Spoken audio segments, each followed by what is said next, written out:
Difficile de croire que notre meilleur joueur sur le terrain soit à chaque fois le gardien. Salut famille Madrid King. Bienvenue à tous sur votre chaîne Madrid King. On se retrouve pour parler de notre victoire très compliquée sur le Celta Vigo. Donc reste jusqu'à la fin de la vidéo pour ne rien manquer. Mais avant tout, assure-toi de t'abonner si c'est la toute première fois que tu nous suis sur cette chaîne, afin de toujours rester proche du meilleur club du monde et de l'actualité autour du football.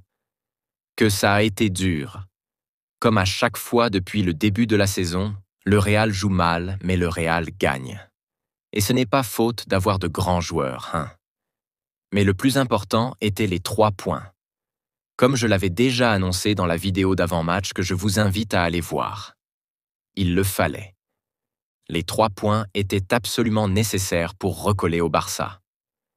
Parce que la Liga, c'est un marathon où aucun faux pas ne sera toléré. Surtout que le prochain match sera le Clasico.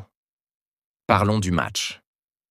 Pour une fois, Ancelotti nous a écoutés avec cette composition, à 3 défenseurs centraux, à l'exception de Rodrigo dans le 11 titulaire. Mais bon, sur le papier, c'était plutôt intéressant. Et pourtant, mis à part les qualités individuelles de nos joueurs, le Real ne produit rien collectivement sur le terrain. C'est absolument terrible à voir. Très souvent, tu as l'impression que c'est l'adversaire qui est le Real Madrid et vice-versa. Notre défense, mais quelle horreur! Sur le but du Celta, je me suis demandé, mais ils sont où nos défenseurs? Aucun central n'était en couverture, il n'y avait que Vasquez. J'ai vraiment du mal à ressortir du positif dans cette défense. Rudiger? Je ne l'ai pas trouvé bon. Tchouaméni? N'en parlons pas. Les ressortir de balles? Catastrophique.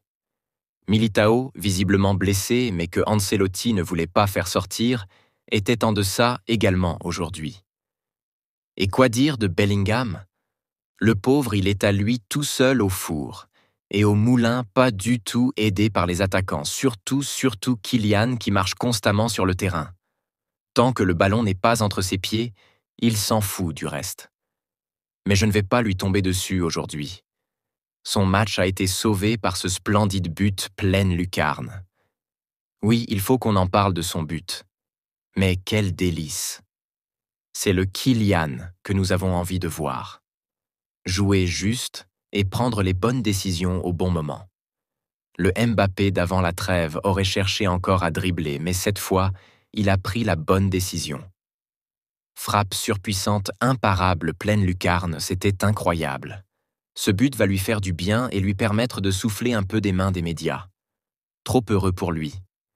Espérons également que ce but lui permettra de faire le plein de confiance avant les prochains matchs difficiles qui nous attendent. Et comment ne pas parler de Vinicius, le futur Ballon d'Or? Même s'il n'a pas vraiment joué à son poste habituel, il a été létal dans ses gestes et dans ses déplacements. Ceci grâce à l'entrée d'un homme. Je veux nommer le maestro, le vieux père Luka Modric. Son entrée nous a fait beaucoup de bien. Il a calmé le jeu au milieu de terrain et a été à l'origine de la passe sur le but de Vinicius. Une passe exceptionnellement millimétrée dont lui seul a le secret. Il devient ainsi le joueur le plus âgé à avoir disputé un match officiel avec le Real Madrid et également le joueur le plus âgé à avoir délivré une passe décisive pour le Real Madrid. Après la victoire, Ancelotti a été questionné sur la rencontre. Voici les déclarations de Carlo Ancelotti. Écoutez très attentivement et dites-moi ce que vous en pensez. Ancelotti. Très heureux d'atteindre 200 matchs en championnat. Dans tous ces matchs, il a fallu que nous souffrions. Ancelotti. Nous avons bien joué jusqu'à la fin et ajouté 3 points très importants grâce à une passe magnifique de Modric, qui fait toujours de bonnes performances, qu'il soit titulaire ou remplaçant, comme aujourd'hui. Ancelotti. C'est un plaisir pour moi d'entraîner Luka Modric. C'est un grand joueur et un grand homme aussi. Ancelotti. Le poste de Bellingham a changé du milieu de terrain au côté droit. Ancelotti. Bellingham a la bonne personnalité. S'il a réagi avec colère lors de cet incident avec Vinicius, ce n'est pas un problème. Ancelotti. C'est une chance pour le Real Madrid d'avoir Luka Modric. Carlo Ancelotti. Nous avons remporté la victoire aujourd'hui grâce à la passe de Modric. C'est la valeur des grands joueurs qui font la différence dans les moments difficiles. Et Modric a toujours été un grand atout pour nous, que ce soit en tant que titulaire ou remplaçant. Telles étaient les déclarations de M. Carlo. Les amis, on se tient. Je vous dis à demain pour l'avant-match en Champions League contre Dortmund. Hala Madrid.